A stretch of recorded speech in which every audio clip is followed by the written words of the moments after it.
how about this? I'll ask, and then if any of you guys know the answer to this, you answer it, and then so the others can listen to you answer it, and then I'll make any corrections. Okay, first one. Who wants to answer? Ajax. What is the callback function, and what do we have? It's okay. It's okay. Any kind of answer is fine. Yeah. Is it when you have something on it that's going to load on page but is not available right away? Yeah. So asynchronous operation, Yeah. right? Yeah. So a callback function is basically a function that would be executed in the future. And when it comes to Ajax, it's the success thing, or actually that's jQuery. Before, like the traditional Ajax is the on ready state change. So what it means is that the Ajax sends a request to a servlet or some website, whatever, sends a request to a URL, and it waits for that URL. It doesn't wait for the URL to come back and give a response. So everything just moves on, and then when it does eventually get a response, whatever code block that's in the on-ready state change will be executed. So yeah, so that's a good way of improving user experience. So if you would have to wait for the response to come back before proceeding, what would happen is that the entire web page would just freeze up. So that's not a very good user experience. So using a callback allows you to, it's like when you're playing a video game, right? And then when the game's loading, the game doesn't just freeze. You know, it shows like loading, shows a progress bar, and then it gives you some useless tips. Right? It shows some like concept art that's never in the game. Yeah. But the point is, point of a callback function is to have something execute, but not get the results immediately. And even for login form validation, some people say that, or even I think in the slides it says that we should use synchronous. So synchronous meaning that it has to wait for the response to come back before doing anything else. So everything will just pause right there. I think on the slides or somewhere, I don't know. I think it says form validation requires synchronous Ajax, or it requires like synchronous calls. But my personal answer would be no, because I think asynchronous is better. Because when you log in, when you try to log into Facebook or some other website or something, when you click on the login button, maybe you see some kind of spinning circle, right? Like your page doesn't freeze up. So that's like an asynchronous thing going on. And if it's synchronous, like the page will just freeze. But I mean, for the purposes of this class, I guess, just follow the slides for the exam, because you can't really argue with the professor or the graders, right? But just know that it's also possible to do form validation with asynchronous Ajax. I mean, Ajax. The point of Ajax is to be asynchronous, because the first A literally stands for asynchronous. It's like going to, no, I'm not going to Is everybody clear on this, Ajax, what it does? Another question. What is the, let me show you actually. Someone tell me what this is. The result in this callback function. What is it? The response test from when you sending information to the URL. So get the a response. Yeah. Which is the result. Yeah, exactly. That's what it is. So a lot of people get confused about what the result is, because this is one of the weird things about JavaScript is that it looks like we're calling some function, but really this is like almost a template that we have to put into place so that when the callback comes back, it has like the response text can be put somewhere. So so whatever response text that's coming back from the servlet will be this result variable. So on the servlet side, it would be so I did something really easy, really simple here. So in this case, the servlet would write back a 1 as a string. So the result in the Ajax thing would literally just be 1 as a string. So that's what the result parameter argument is. But I'm still not sure. Are we going to like name it exactly as result, or can we like name it as whatever? I'm sure you can name it whatever you want to. It doesn't matter. Okay. Yeah, it doesn't matter. Okay, second question, front end versus back end. Explain the difference between front end code and back end code by defining each. Okay, let's first define what is front end, what is back end. Someone give me a quick definition here. Front end is on client side, and back end is on the server side. What about JSP? Well, it's still on the side. It's both. Hmm? It's in the mixture. Oh, I like that answer. Is that my answer? Yeah, so front end code is whatever that runs on the client's browser. So if I do inspect elements, everything here is front end. You're complaining about your homework too, look at this. No. I'm just kidding. But yeah, all this is front end. And back end would be our servlets. JSP is kind of special. JSP is special because you can have Java code. JSP is essentially a normal HTML file, but with Java code written in it. Or you could have Java code written in it. And what happens is that the JSP files are stored on the server, obviously. Like all the files are stored on the server.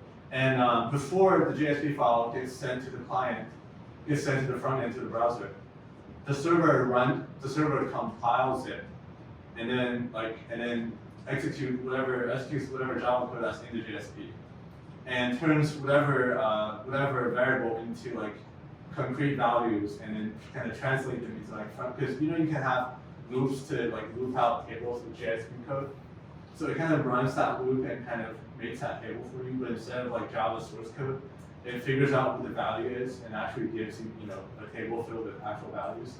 And after all that's done, then the result is sent to the front. Yeah. So you can't really put it in one category. Not really. It's kind of both. But I remember answering to one of those questions on then, and then Professor Grujic said it was I think she said it's like back end or something. You can look. I'm actually gonna. I don't even know what JSP is in general. I don't know. JSP. Oh, look at this.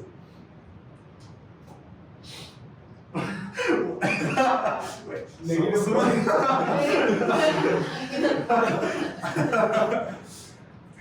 Just to prove to you guys, I didn't do this. Like you see, I didn't do this. I did not do this. But yeah, I mean, the lecture slides say it's backend, so I guess it's backend. But Google and otherwise, but for this exam, just write backend because it's what is being written in the slides. But honestly, just between you and me and the rest of the world is kind of cool. But we're living inside a 201 bubble right now. Okay, what languages? I mean, I kind of answered it for you. What languages did we learn in class that fit into each one?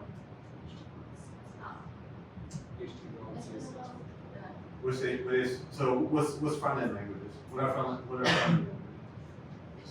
HTML. Starchy. What is that? CSS. Starchy. Yeah. JavaScript.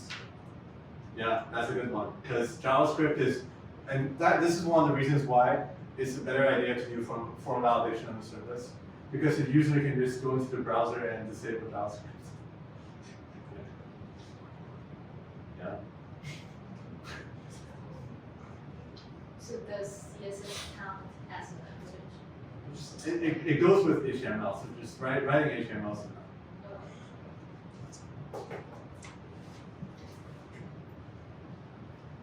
What about backend? It's kind of obvious, but backend languages. What have we learned? One language that we're learning in this class. Someone brave enough to say it. Yeah, yeah, it's Java. All right, garbage collection. The moment where I go to school every morning. I get collected. She said there weren't gonna be any questions on garbage collection. Huh? She said there was gonna be questions on garbage collection. Oh, okay. I think, let me check. But it's really simple. Did she talk about it? She said how much, or she answered how much emphasis will be put on exceptions in garbage collector, and she said not much.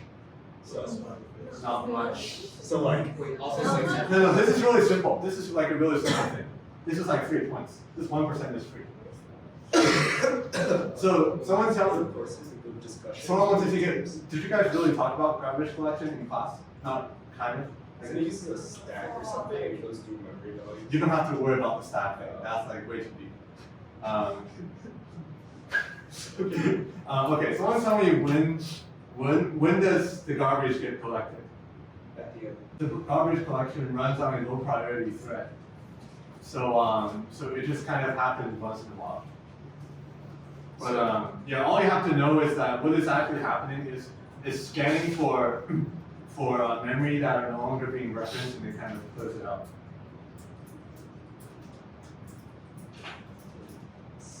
Question.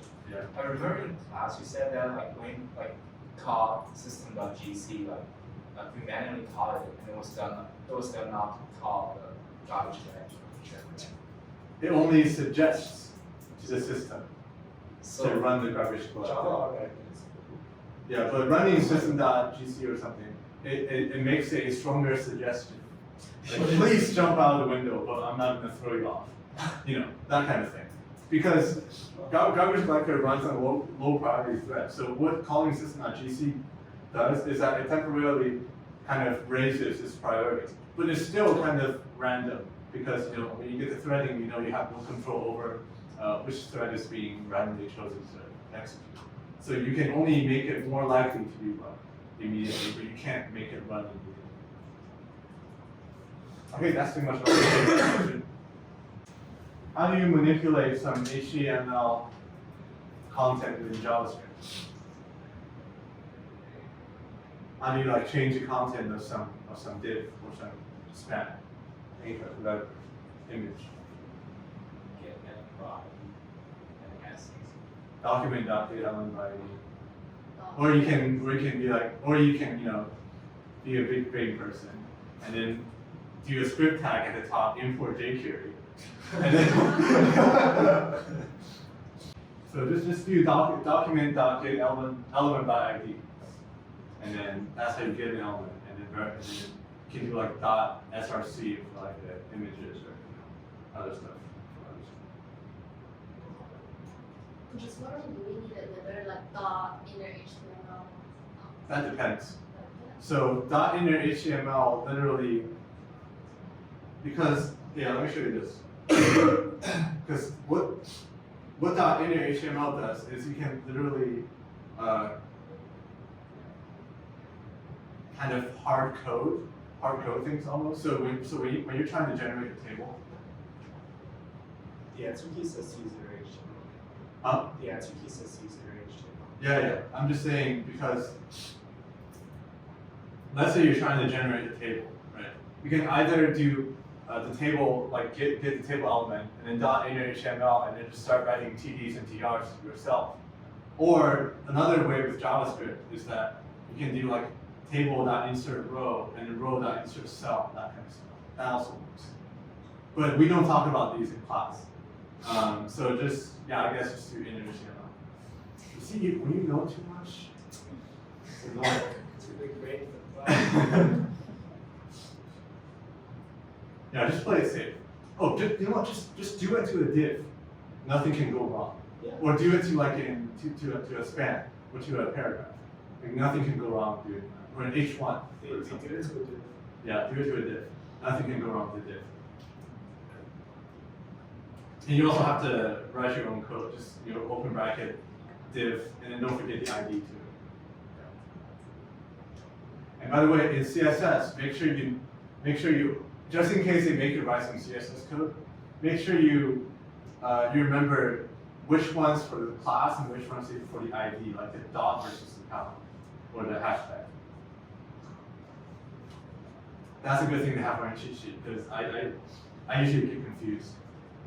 See, I didn't answer that question because I don't remember. Okay. All right. Open-ended. 2 reasons why waterfall over other stuff. Waterfall methodology. First of all, someone tell me what waterfall is.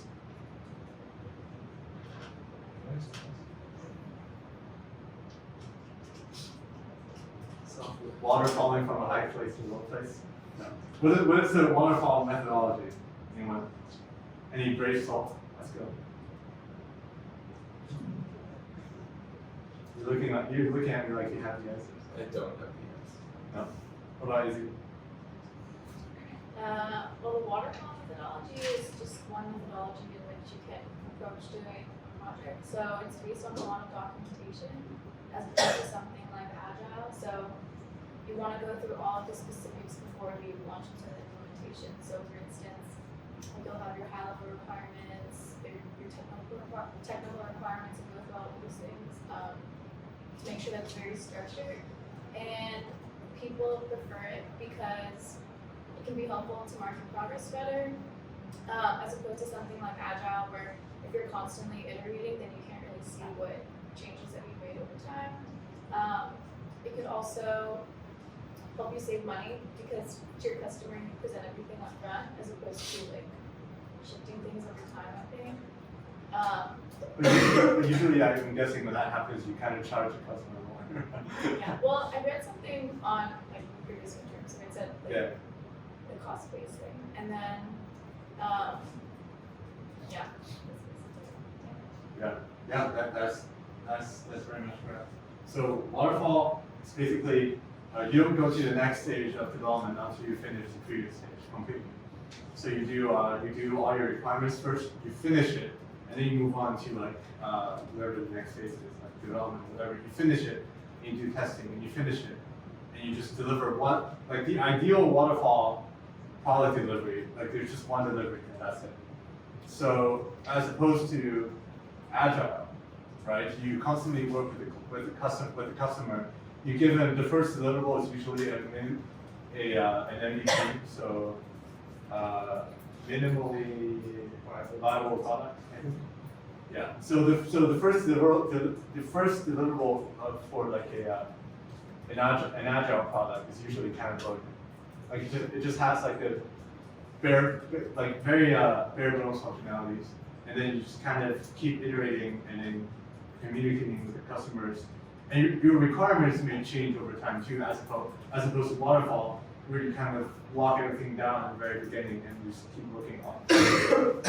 But two reasons why though. 2 reasons why a product manager would choose to use waterfall as opposed to spiral, agile, or the other ones. Why? 2 reasons. Let me ask you a question. Oh, never mind. I guess with waterfall you can stick to a schedule better. With agile you're constantly changing, you can't stick to a strict time schedule. Yeah, that's one of the reasons. If you know what you want. But, right, so even waterfall, if your customer didn't know what they wanted, then you have to keep doing it again. Yeah, but you're arguing against the use of waterfall. No, like No? that's, or like if the customer knows what they want. Oh, no. I thought you were saying if the customer doesn't. Okay. Yeah. So let's say you're traveling.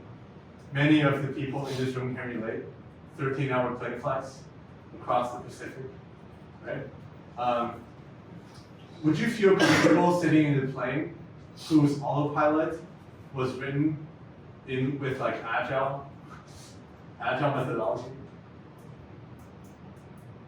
No? Yes, no. So things that are like mission critical, you don't want to use agile because you can't just say, when your plane's over the Pacific and there's a bug and you just start to, plummet down to the ocean.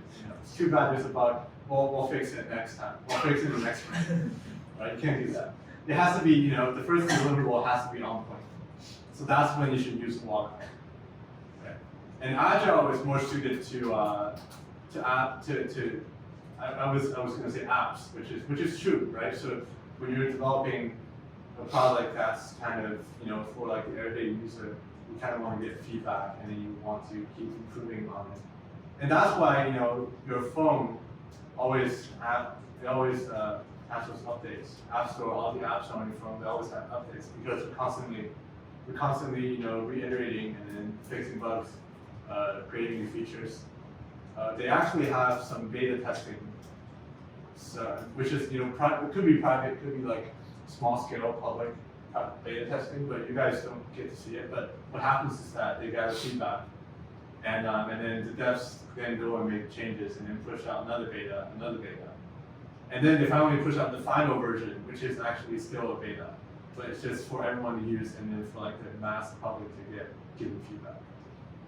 So if everything on your iPhone was written with waterfall, then you never see any updates. There's no need. It's perfect. It's not perfect, but yeah.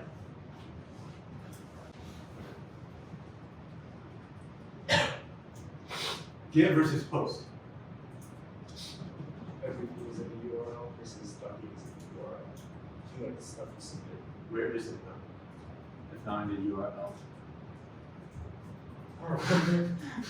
It's in the body if it's not in the URL. But some misconceptions when I was grading midterms from last semester was that some people wrote get passes your data in the URL unencrypted, but post encrypts it and puts it in the body. That's not true.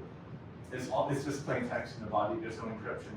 It's just slightly harder to find, but it's not that difficult. It's not encrypted. There's no encryption going on. No encryption in this class. I mean, you're storing user passwords in your SQL database in plain text. There's no encryption going on. So don't write anything about encryption when it comes to post. But yeah, so for everything in Get, you can see the URL like fname equals something and lname equals something, and that's like all the parameters passed in to the URL. For post, you don't see any of that. You just see the target servlet name or the JS screen, and there's nothing after that because everything else is in the body. But you get them the same way. They're all parameters. You should for both of them you do request.get parameter. It's the same. So then what's the real advantage of using one or the other? Nothing. Post might be prettier, so you know your address bar doesn't get crowded with all the junk and I feel like there is a difference. If you have get, like you can visit the URL again. So like if you search something at Google and you want to share this link with your friends and search results, and Google searches the get format, so you can share it. Yeah. But if you log in the website, nobody wants to share this link, so it should be. That's a good point, because whenever you share YouTube videos at a certain second, it shows like the YouTube URL and t equals and then the second number. That's how the YouTube player knows that when you open it up again, start from let's say 70 seconds.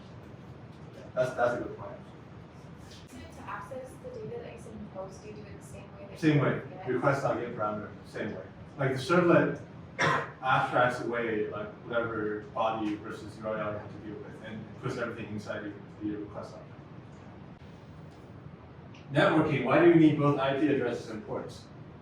Why does Tomcat keep complaining about the port 8080 being used? Why do you need both IP addresses and ports? Why do you need IP addresses? It's not as device specifically. yeah, it's not a complicated question. Yeah, so it's just a way to identify computers in a network. What about ports? Each device has Ports define an application. So for instance, I think HTTP is always on port 80 or something. Yeah.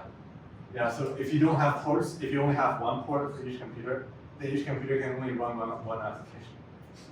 One networking application at any time. Okay. 3 locations to put the CSS code, to place the CSS code in your HTML page. There are 3 different ways to place it. In the tag? Okay, so in the HTML element tag itself, So h1 color equals something. Style, right? And then Style font- tag, Yeah. right? Style brackets, you're right? And then font size, whatever. And then what's the third one? Separate file. Separate. Separate, yeah, exactly. You get it to deallocate static variable by setting the static variable to null. That's how you do it.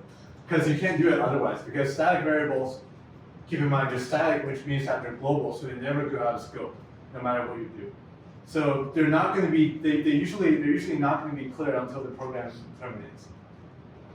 So the one way you can clear it is just to set it to null. So it doesn't matter if the thing you try crashes or not. Finally, always executes, no matter what. But for this one, for the one on the left, so if we get some kind of arithmetic exception here, in finally would always print after the exception.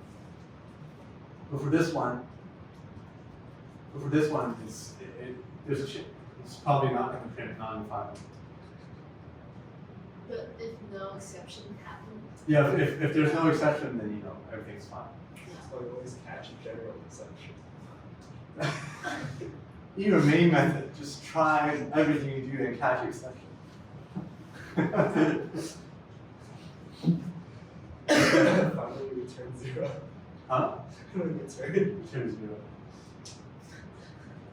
This is Java, man. Void. No, return. Void. Sorry.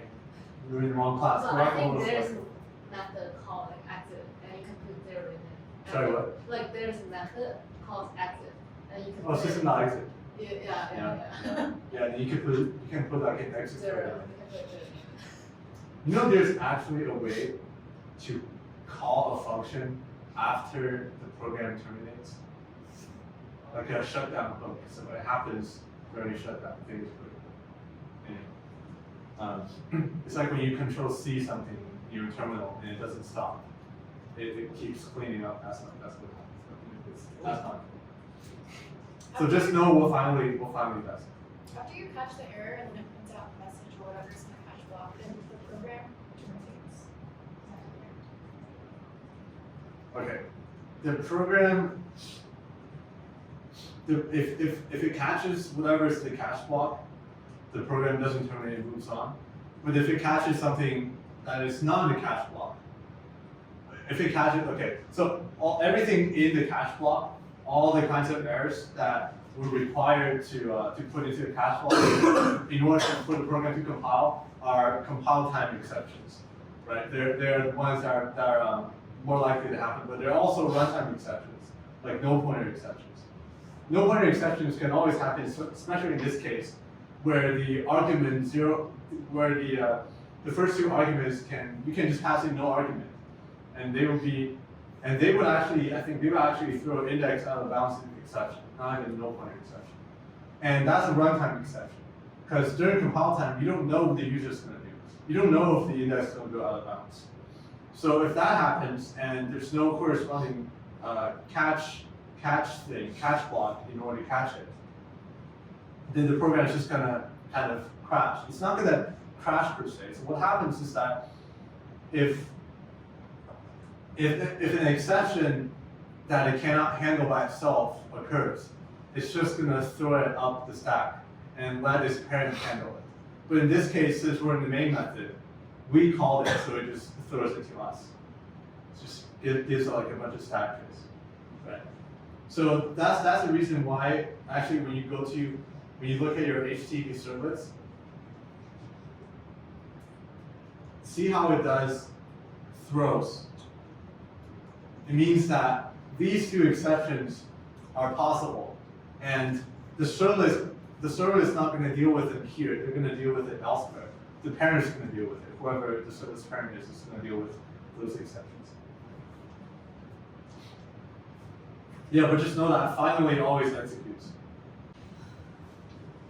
Why do the browsers don't just pop up huge error messages for JavaScript errors? Why do you have to manually go to console to see the error messages? Users, if they're users. Yes, I like that. That's 100% correct. And why do JavaScript functions not have a return type?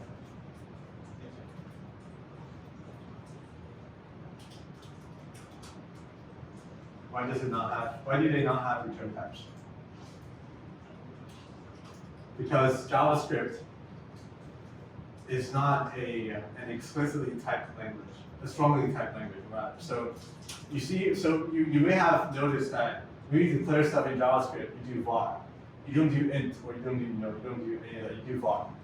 And actually, fun fact, there's actually another equality operator in JavaScript, and that is 3 triple equal signs. It means compare equality ignoring type. So if it's an integer one versus a string one, with 3 equal signs, it'll be equal. Yeah.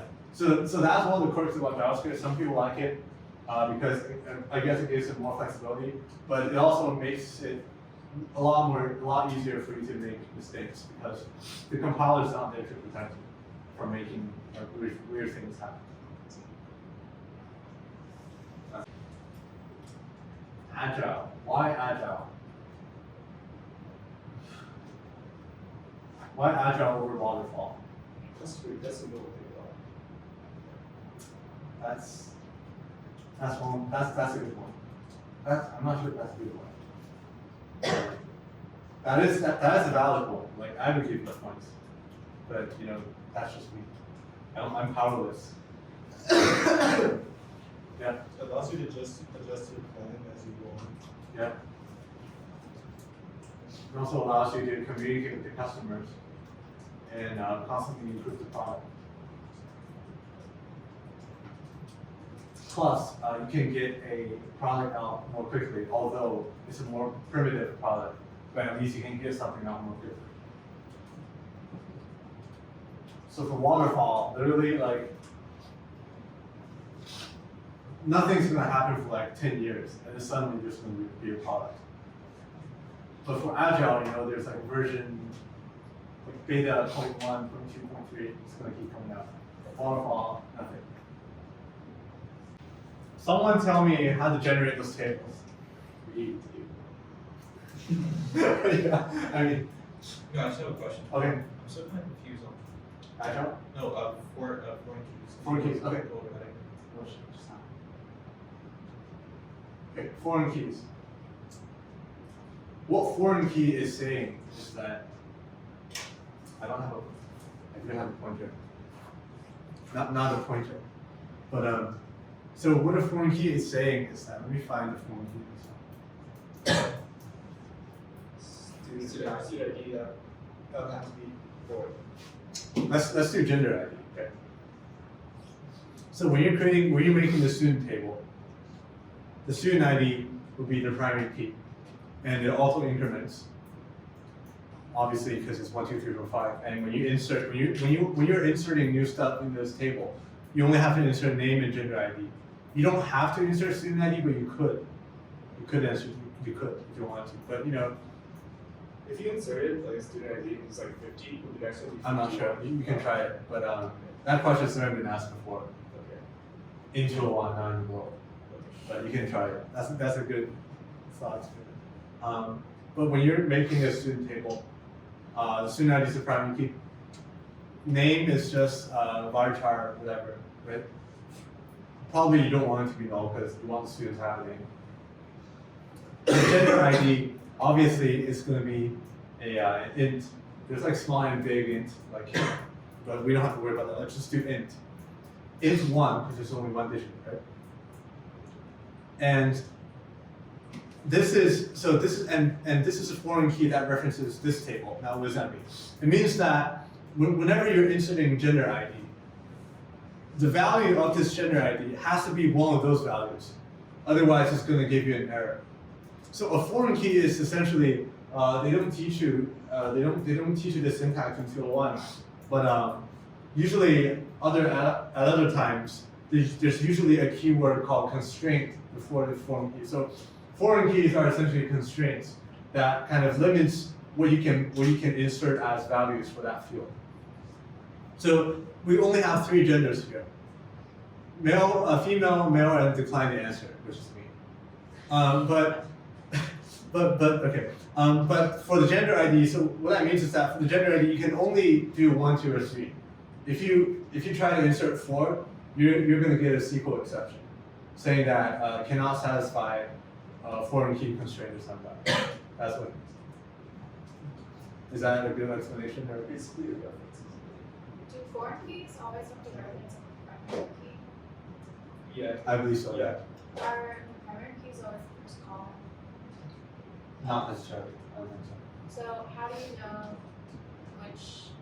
what to make the primary keys? And if it's not? You do a describe table, and it prints out. No, but like for this example, if Yeah. then you have to write. They're gonna make it really obvious. Like this auto increment. This is like student ID. So I mean, you can't have the name as a primary key because chances are some people are gonna have the same names. Right? So this is the only one that makes sense to be used as a primary key. Okay. So they're not gonna make it confusing. Okay. And this table is exclusively made of foreign keys. All 3 are foreign keys. This one references this one references this, and wait, This one is probably. oh wait, this one's a primary key, sorry about that. This one's a primary key, and these 2 are foreign keys. Sorry. Yeah. And every table has a primary key. It is possible for a table to not have a primary key, but it is always good to have primary keys because I believe primary keys are used for indexing or something. But yeah. Sorry, if you have like 2 variables with the same name, like the gender ID in that table and like the other one, does it automatically connect? No, it doesn't. So what happens is that whenever you're doing foreign keys, you also have to declare them first. So even when you're creating this table, if you just do gender ID references gender.gender ID, it's going to tell you that the key or actually the column gender doesn't exist because you have to make this column first and then tell the SQL server that okay, this one that I just made references this one. And when you're making this column, the declaration has to be exactly the same as this one. Like you just basically copy and paste whatever you did for this one to this one minus the primary key part. Like if this one's int1, this one also has to be int1. Okay. That's what I mean. But how about name? Like, The name should probably be the same too, right? The name, I mean, it'll be easier if they are the same. It's easier for you to see, but I think you can name it different. Also, okay. Yeah, because when you're making a foreign key, you have to specify which column. The type So, has to be the same, but not necessarily. yeah, the type has to be the same, but not necessarily the name. Gotcha. To what extent are they really connected? I guess what I mean by that is like, so let's say if I'm accessing the database, Yeah. And I'm accessing the table student, Yeah. and I get the gender ID, could I display female from? No. Okay. No. So it's not a. I get what you're saying. You're thinking of it as a pointer, right? Yeah. It's not a pointer. It's more of a constraint. So it's saying that for this column, these are the only values that can be entered. So references this means that look to this column and see what values are there. And these are the only ones that you can insert into this one. That's what it means. They're not pointing. I know it's a little bit confusing. Yeah. So it's basically like an index. It's basically telling you what index in that table can find this information. Sorry, what? So like that column, gender ID. Yeah. So In the same student, thing- in student or in gender? What? Which one? This one, or this one? Yeah, you said like gender ID is a constraint, right? No. The gender ID itself is not a constraint. No, I mean the values you can pick. Yeah, these are only after you set this as a foreign key, then those values become constrained. Okay. So what it means is that, you can create a gender ID column here without doing the foreign key thing, and you can just do whatever you want with it. You can enter like 10 or whatever 9, 8, 7, right? But once you declare as a foreign key and you're telling it, okay, this references this, then what that means is that whenever you're trying to insert anything into this gender ID column, the database looks to this one and looks at the existing values and see if what you're inserting it already exists. If it doesn't, then it rejects your value. If it does, then you're fine. That's what the constraint means. Like it constrains, like you can only insert stuff that already exists in the reference column. Can I say that? So before I declare this generally could be the foreign key, if I insert something like 10 inside of it, so when I try to declare it as foreign key, it will, I like, bel- I will get error, right? I believe, I'm not sure if you can update a column to be like a foreign key column, but I'm sure it's going to give you some errors. Yeah. Usually you do the foreign key constraint when you're making the table, so yeah. there's no data. So when you get something like this and you're looking at gender ID, how do you know which one is going to be referencing? Like gender ID and student referencing the gender. Because you see how there are repeats. Oh, okay. Yeah.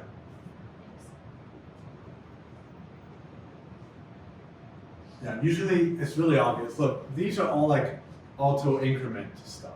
1, 2, 3, 1, 2, 3, 4, 5, 1, 2, 3, 4, 1, 2, 3, 4, 5, 6, 7, 8, 9. Like they're all auto incrementing, and usually the ones that automatically increment are the primary keys.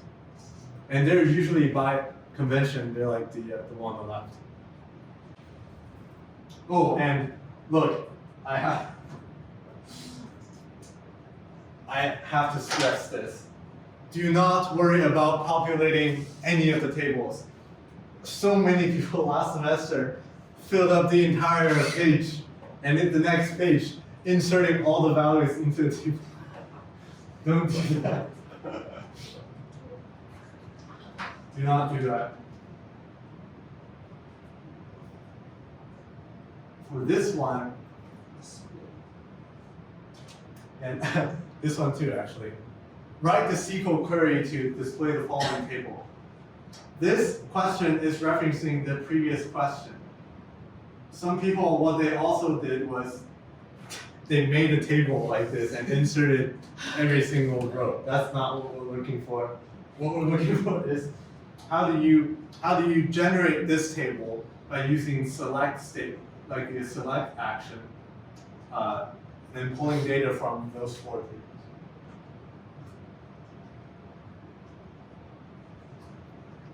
And these, you just like the SQL questions, you just have to Google or do whatever to understand what each thing means. I mean, there's not too many things to memorize. Just like select something from some table, or if you want some search criteria, where column name equals to some value, right? Or like insert into table name, and then the column names, 8 parentheses, comma separated, and then values, and then your actual values, comma separated. Okay, Yeah. tell me what you know about SQL injection. Like she just you can use an escape. Like if you don't have a particular statement, you just use a normal statement. And like the hacker can like have an escape in a username and just write whatever they want, it's off the table, whatever. And they can just manipulate your database. Yeah, exactly. So I've also seen someone do this, but don't do it. And this is you, sorry. I don't remember people, like too many people come here offsets, but there's someone who's using a prepare statement, but they're adding, like they're using the string concatenation. So that kind of ruins the point of using a prepare statement. Right, so don't do that. Anyone here not know what a prepare statement is? I can go over that. Okay, cool, I'll go over that. Really simple. This is a prepare statement, right? You see here, my insert clause looks a little bit weird. So insert into and then table name, and then the 3 column names, and the values. Instead of writing the actual values in there, instead of like using string concatenation, by that I mean like this plus whatever variable, that's string concatenation. Instead of that, I'm using question marks. And you see, I'm using question marks, and then I'm setting them using prepare statement dot set int or set string, set whatever. So what this does is that the prepare statement, it kind of sanitizes the user's input for you. So it kind of deals with all the possible escape characters and whatnot. actually in lab 8, you guys have to do like an IP address kind of thing. And then the IP address is like 0, column 0, column 0. And then someone did it, someone was doing like a string annotation. And it would give, actually, it gave her like SQL exceptions because the column, so this character here actually would make things go really weird in the SQL statements. So that's another reason to use prepared statements, because it deals with everything for you. It makes all the special characters usable. Just use prepared statements. It's just better. Like there's literally like no cons for prepared statements. It's one of the few things in life that it's only strictly better than the other thing. I have to censor myself. Yeah. So you basically leave out all the values that you want to put in as question marks, and then you set them here. And this is the index. So this is another confusing thing. The index here starts at 1, not 0. So that's another interesting thing. Yeah. So 1 is basically this question mark, and then 2 would be this one, and then 3 the other one. Yeah. So that's prepared statement. Do I look like the person that jokes around? Why are men called men and women called women? Okay. All right, 2 ways. What are the 2 ways? First one, you guys already know. They're using prepared statements. What about the second one? Hint, hint. First one, you're using prepared statements. Second one, you just manually do what the prepared statement does. Just manually sanitize because it's happened to iPhones like many times over, like where someone sends you a text containing like some special word or special character, your iPhone will just crash. And there was like the last time it happened, I think it was even worse, because what happened was that again, it goes back, oh shit, it ties into our exception handler. Okay. So the story is, iMessage would receive some weird character, and it would have some kind of memory leak or something. It would throw an exception. But that exception is a runtime exception. And the Apple developers, they forgot to cache that runtime exception. So what happens is that it gets thrown to its parent, and it gets out of the iMessage app, and it gets thrown to the Springboard, which is like your menu, not like your launch screen, whatever. The screen with all your apps on it, the Springboard. It gets thrown to the Springboard, but the Springboard can't handle it, so it just crashes. When it crashes, it restarts. But the thing is, that character is still in the cache, so it crashes again, and just keeps crashing until you reset the iPhone. Like the only way to fix it is to reset the factory settings. That's like the only way to fix it. So that was like how forgetting to catch one exception and allowing all kinds of characters can do. I mean, for messaging, obviously you have to allow all characters because you can't just say you can only type English letters, right? Like what is that, right? Can't do that. Yeah, but that's all. It all comes down to the iMessage engineers forgetting to catch some runtime exceptions, so like a super edge case. They should let the people that make 104 test cases go work for Apple, because they always manage to just get you some points on it, right? No matter what you do. It's never going to be 100. Yeah, you don't. Censor. If it's too hard, everyone's going to fail, except for all of you guys, and everyone else has subscribed and liked them. They have the protection. They have my protection. You guys failed. Yeah. Anyhow, so now Q&A time. Anyone of you guys want to ask some questions, I can answer them about like homework / whatever, or this guy wants to play Call of Duty.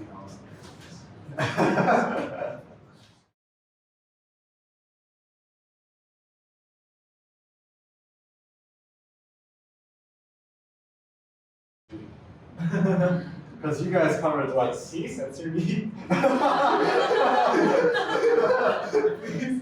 Huh? Can you censor me? Please? Please? Should I censor that too?